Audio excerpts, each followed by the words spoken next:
Yeah, you weren't playing that side, both sides. Uh-uh. But Godfather was a Godfather.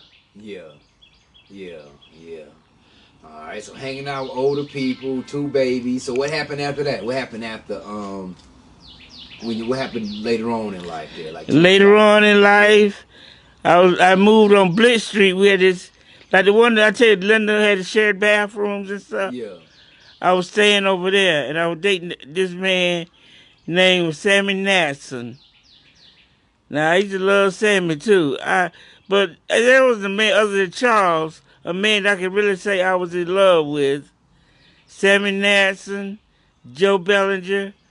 Sammy was a good man. He used to play football at Statesboro High, Mm. and he got in a freak accident and died, got killed. Oh, were y'all dating at the time? Yes, we were dating, and Oh, he was helping somebody move on the back of a truck. He was standing behind a mattress, and the mattress fell off the truck and fell on top of him. oh, he was riding on the back of the On the truck with the back of the mattress. truck, uh-huh. Oh, hit his head. Hit his head. Mm.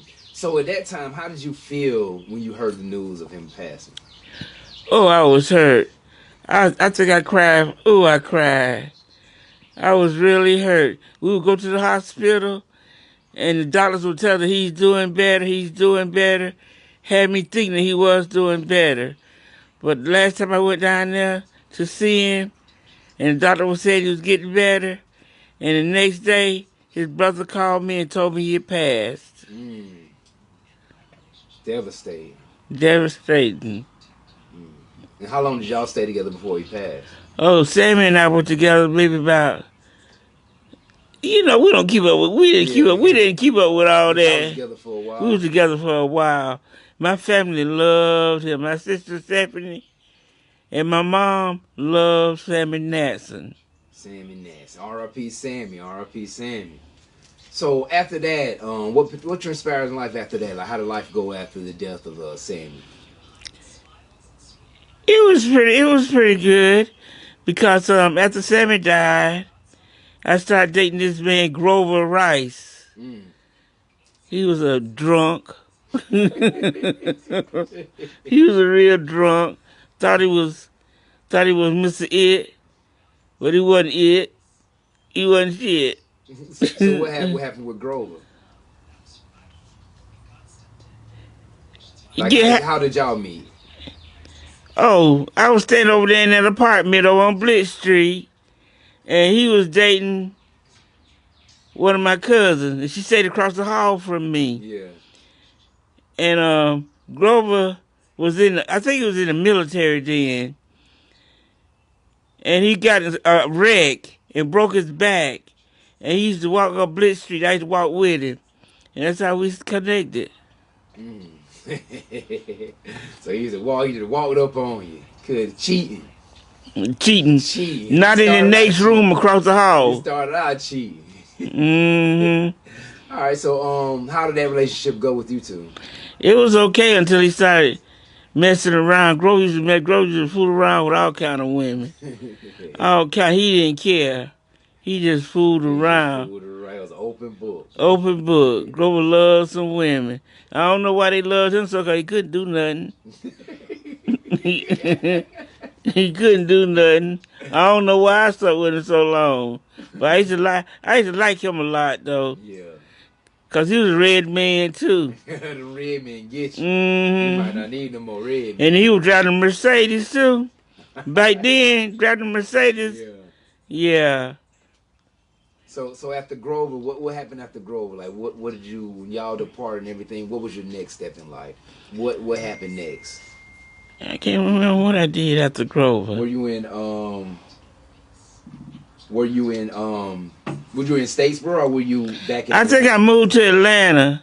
Yeah, I moved to Atlanta, stayed in Atlanta a couple of years, and moved to Rochester, New York. Rochester, New York. So you went up north. Went up north. It was cold there. And what year was I mean how old were you when you went to New York? Baby, don't ask me my age. I don't remember. I can't remember how old I was. I don't even remember how old I am now. Do you remember when you first went to New York? How was that feeling? Because it's totally different dynamics from Georgia. How'd you feel when you first? Was you comfortable? Yeah, Rochester is just like a little country town. It is. It's New York, Yeah. but it's kind of like country to me. It's just cold. Yeah. Really, really cold. Boy, it be snowing, and it was snowing on Mother's Day. It's cold there.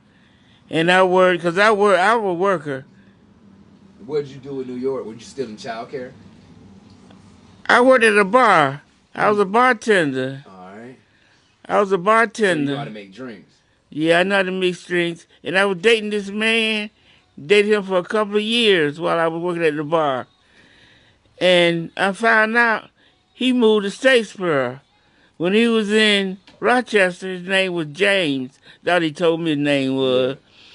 And my brother-in-law said, you know Robert. I said, I don't know. You dated him. I said, I ain't dating nobody named Robert. He showed me a picture. That's James. So he had a whole nother alias. Had a whole nother alias. I told Cedric, I said, I like you don't know who I am. Telling the girl that stayed up there on Stewart Avenue, they used to almost live in the apartment we live with us. Yeah. I know if he see me now, I don't know. That's crazy. He gave you the wrong name. Yeah, he was James in Rochester. He Robert here in Statesboro, and his stepson hang out with my nephew. Yeah, that's he crazy. married to my nephew's, one of my nephew's best friends. Yeah. I told him, when you see Robert, James, call him James. That's crazy. That's crazy. And asked him about the bartender that he used to date that worked at the East Coast Cafe in Rochester. That's crazy. Now in New York, anything happened in New York, especially you, any adventures, anything you got into in New York? Was you a part of any clubs, or you just basically worked, came home, and chilled? Well, it was so cold, you couldn't really do too much there if you didn't have transportation. I remember one time, though, my sister Stephanie and her husband and family, we all went to this Chinese place that had dinner. And I took a glass. You know how you go in place, you take glasses out and stuff. Yeah. I took a glass out of the restaurant, and this man came running behind me. And my brother-in-law had a raggedy little car. You couldn't hardly open the door. I dived in that window. Dove in the window. I dived in that window. He said, get the glass. Well, I dived in that window. That was the most exciting thing I could think of. You dived in the window. Dived in the window. No, he ain't care. He's making it with that glass. I kept my glass too. Now, did you stay up in New York, or did you soon move back down to Georgia? I moved back to Georgia because my sister, she loved Africans, and she had this African guy she wanted me to meet, and told me I could make some money if I married him. So I moved back to Georgia. He was tore from the floor up. I couldn't consider marrying him. You do it for money. He was tore up. So did you stay or did you go back? I stayed in Atlanta. All right. So what happened after you was in Atlanta? What was your life like when you came back from New York? When I was in Atlanta, I worked at daycare. Hung out with this lady called Debonair. Debonair and me hung out. We used to hang out every Wednesday, Thursday, Friday, Saturday night. We used to hang out at this club called Chit Chats. And we go Chit Chats every week. We go shopping to go to Chit Chat.